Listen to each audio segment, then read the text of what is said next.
trailer is not trash. Hey y'all, welcome back and welcome if you are new to today's mobile home makeover. We are going to be updating the bottom half of our kitchen cabinets and this little peninsula area over here.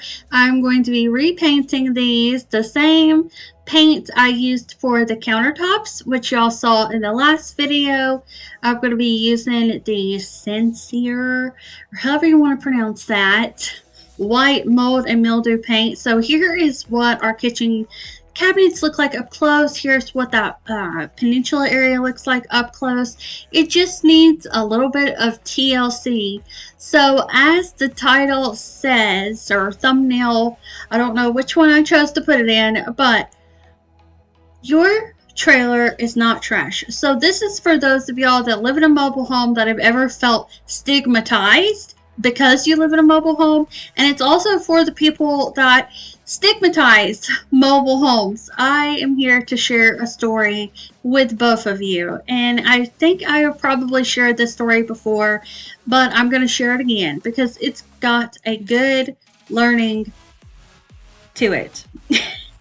Y'all, I ain't great with words. If you're new here, you will soon find that out. But here's the story. So I was in, I believe, 6th grade. I was going to try out for volleyball. And I thought that my mom was going to come pick me up in her car. I believe she drove a Saturn, the little Saturn. I think it might be called a Saturn Ion. The little one. She has a little red one.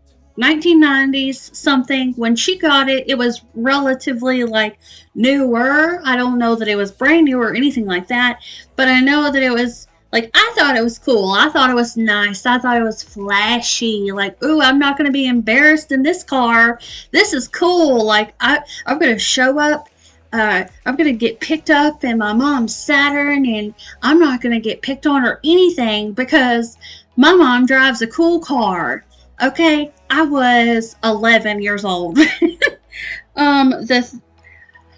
So let's keep going. Y'all can see I'm going to go ahead and start painting. This is what we're going to be doing the whole video anyway, so I figured it would be good to give y'all a story time.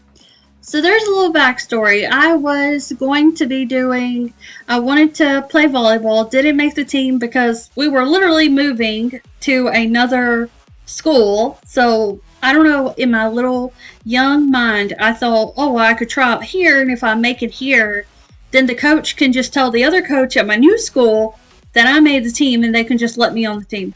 Yeah, that's not how it works in the real world. But an 11-year-old does not know that, you know? So, back to the car. My mom was not the one to come pick me. Wait, yes, she was. We're not there yet, but we're going to get there. My mom did not initially come and get me. My sister's friend's mom came and got me. I won't share names just for personal, you know. She came and got me. And she drove an old white car. I couldn't even tell you what kind of car it was, but in my mind, it was not cool, and I was embarrassed. I did not want to get in the car. And with my little attitude, which I have grown out of about 85%, okay? Some people get a whiff of it every now and then. But for the most part, I'm a little sassy, but I'm not spicy or anything like that, you know? I'm just a little sassy with a sweet, okay? Kind of like Sweet Baby Ray's. It's not going to burn your mouth, but there's a little fire in there. Well, since I'm trying to recall this from being young, bear with me. Here's what happened. And I'm kind of paraphrasing because I'm going off of memory here, and we all know how that is. My mom must have got a phone call from my sister's friend's mom and said she don't want to get in the car. She wants you to come pick her up. When my mom got to the school and I got in her car, I wasn't embarrassed enough yet. I wasn't ashamed enough yet. I wasn't guilty enough yet. She let me know right then and there, oh, my children do not dare act that way. You will never be good enough to, you know what I mean? Like, not too good. You know that phrase. To get in an old car. I don't care if it's got dings on it. I don't care how old it is, what kind of vehicle it is. I don't care if it's got a donut on it, you know. However it looks, my children are not too good to get in it. Okay, as long as it's running, you know, all those things. There was nothing wrong with her car. I don't know what was wrong with me, but I was the problem in that situation. And I was a child, and I learned something very important that day, that it does not matter what you live in, what you drive, the clothes you wear on your back, the shoes you wear, if you've got dirt on your boots, none of that matters. None of that matters. The people in the house, in the car, wearing the clothes, that's what matters. That's all I care about these days, you know? The little 11-year-old girl learned her lesson, and thank God I learned it at an age that I did. That way I would not have to learn that as an adult. Because to me, I feel like it's not a child, you know, oh, they don't understand. You know, like, I would not be easy on an adult. And my mama wasn't easy on me that moment either. She gave me a lesson that I needed. And so I want to share that story to encourage any of y'all that live in a home that you have ever felt like people look down on me because I live here, or people look down on me because I drive this vehicle, or people look down on me because I wear these clothes, or I wear shoes that are worn out or from the thrift store, or hand-me-downs, whatever it is. I want you to know that let go, release that, whatever feeling it is, off of you, because that is not something that you should be carrying around. You should feel happy and know that your home, the clothes, everything, take pride in what you have. That would be what I would want to say. Take pride in the things that you have, because that is all you can do with materialistic objects. There's nothing that will ever make them worthy as a person. It's just stuff at the end of the day. So when people associate the value of a person, the worth of a person, to what they're wearing, or what car they drive, or what house they live in, they are putting a value on something that is, it doesn't make sense. There's no correlation. If Jessica is wearing shoes from Goodwill that have been worn for 5 years, that she got for $5, and Martha is wearing shoes from Saks Fifth Avenue or Neiman Marcus or whatever it is, guess what? Both of those ladies are just as valuable. Jessica and Martha, 100% both equal. And it don't matter where the shoes are, where they came from. That you spent $100 on your shoes, okay, good for you, you know? Like, there's nothing, we don't need to take pride in that, you know? What we can do is take pride in what we have, and that is a home and something to drive.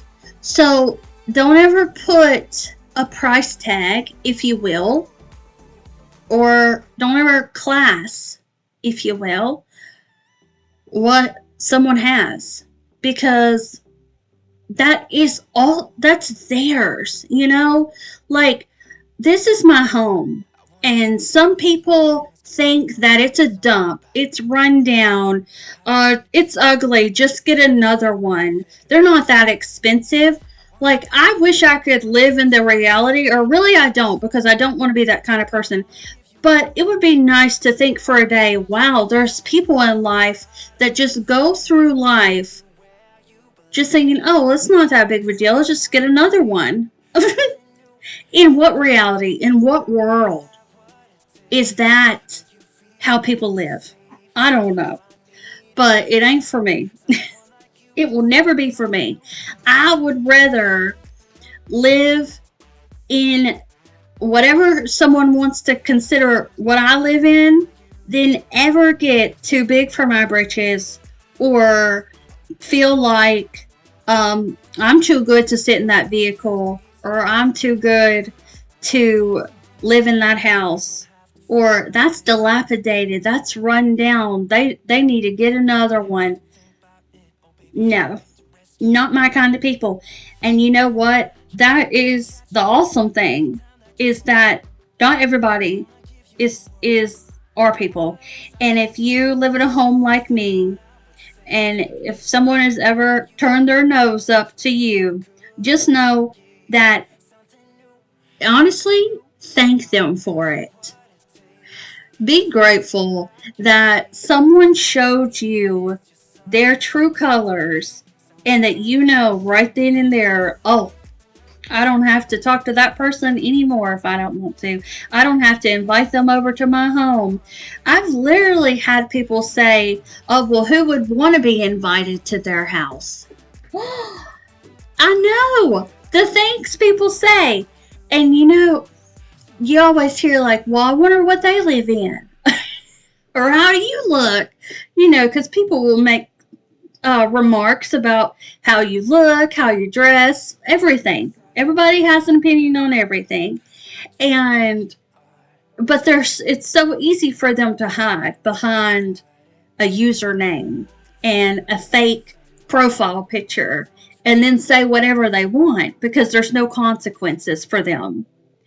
But there are in real life. You miss out on so many amazing people and amazing learning experiences if you were only focused on, well, what's the next best thing? What's the next biggest thing I can get?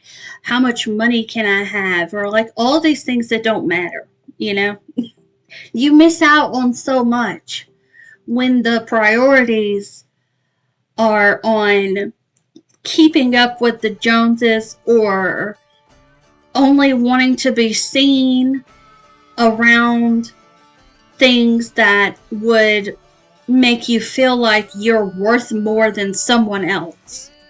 And to that also, if you have ever equated your value to what you have, then I just want you to know that there will never be an equation where the answer is correct.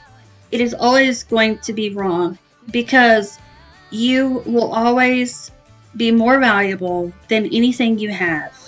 And those things can be taken away. Life happens, and people lose their jobs, they lose their stability, and then all of a sudden, what they felt like they were too good for, or they didn't want to be seen in or driving around in, that's what they're driving in, that's what they're living in. And that's why it's important to take pride in what you have, but not equate the value of what you have to you. That way, you're not judging yourself based off of a material object, and you're not judging others based off of that either. So, I hope that y'all enjoyed my tangent. I hope that it felt like a really big hug to any of y'all that have ever felt that way. And I also hope that it was like a friendly nudge to any of y'all that have ever made the same mistake that I have, no matter what age you were when you made it. If you've ever, thought, oh, I don't want to be seen in that. We're human. We make errors. We say things that later on in life we would never think that about anyone. And it's okay, You can hear from me. It's fine. I said the wrong things at the wrong time. I know I made my friends, my sister's friend's mom, and possibly her friend feel ashamed in a moment. And I'm hoping that they were not ashamed and they thought, oh, well, she's missing out on a good time, on a good ride. She could have rode with us and enjoyed her time, but instead she's going to get a stern talking to and learn a lesson. So, like, she could have been over here having fun with us riding in the car, but because she was too good for the car, now this is karma. This is what happens. So, anyways, lessons are learned. People say things, and then over time they realize, oh yeah, that was a big no for me. And I shouldn't have said that. I don't feel that way. I think everyone deserves to be treated and seen as the same, in that it doesn't matter to me what kind of vehicle you drive. I'm not going to think any more or less of you.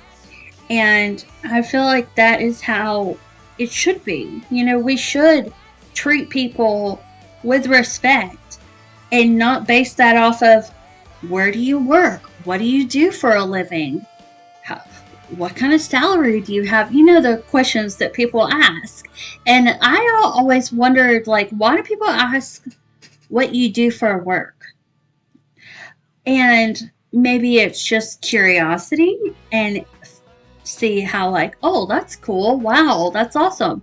But whenever you say, like, oh, I'm a doctor, all of a sudden people treat you with more respect than if you said, I pick up people's trash every Tuesday and Thursday. And why is that? Because the man that picks up the trash, or the woman that picks up the trash every Tuesday and Thursday, is just as valuable as the doctor that went to school for 12 years and is performing surgeries on people. If people didn't do these jobs, then, like, if we did not have custodians, then all of our buildings would be dirty. There would be trash everywhere in the road. Everything would just, like, kind of start falling apart, really, which is the same as a doctor. So why do we put more value on one than the other?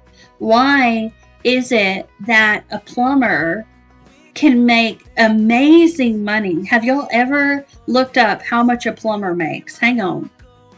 In my state, and y'all, I'm just off the cuff here, so there's probably a lot of things I've said that are, like, really opinionated. I'm just, like, saying a lot today. But this is, in North Carolina, the average salary for a plumber, including all experience levels, is around $67,000. So that does include all levels per year, with a range of $52,000 starting out to $90,000. So that's amazing. And you know, people would be like, oh, your dad's a plumber? No, my dad's not, but I've heard that before. I've heard kids and stuff say, oh, your dad's a plumber? Like, that's not cool or something. But in the reality, in the real world, yeah, that's awesome, because we need plumbers. We need that. And then there's other things, like you could be an accountant, starting out, accountant. Let's see how much they make. So an accountant in North Carolina, the average salary is $62,000. So you could be a financial accountant, or you could be a plumber. They are both similar when it comes to salaries. But for some reason, we put more value on one than we do the other. Makes no sense to me. Why? Because everybody, what is literally, y'all are gonna laugh probably. But Lindsay Lohan on the Mean Girls movie, she says, the something doesn't exist. It doesn't exist. And that's how I feel. Like, it just doesn't, it's never going to add up because it doesn't exist. We're all created equally. We're all born. We're all going to die. We come in the same way we go out, as in with nothing. So, whatever values we're putting on objects, it is just for us because it doesn't actually matter at the end of the day. So, do what you do. Make your homes the way you want them. Take pride in the fact that you live in a trailer. It's trailer, it's not trash. And I'm going to leave it at that. I hope y'all enjoyed this video. And if nothing else, you got a laugh out of me running my mouth for 20 minutes. And I will see y'all back here very soon for another one. I'm working on a clean with me for the Bits of Kimi channel. And I have a lot more work to do in the kitchen. I've got to do the top kitchen cabinets, but the bottom is done. I still need to take that tape away, y'all. So yeah, I will see y'all very soon. Have a great night. Bye.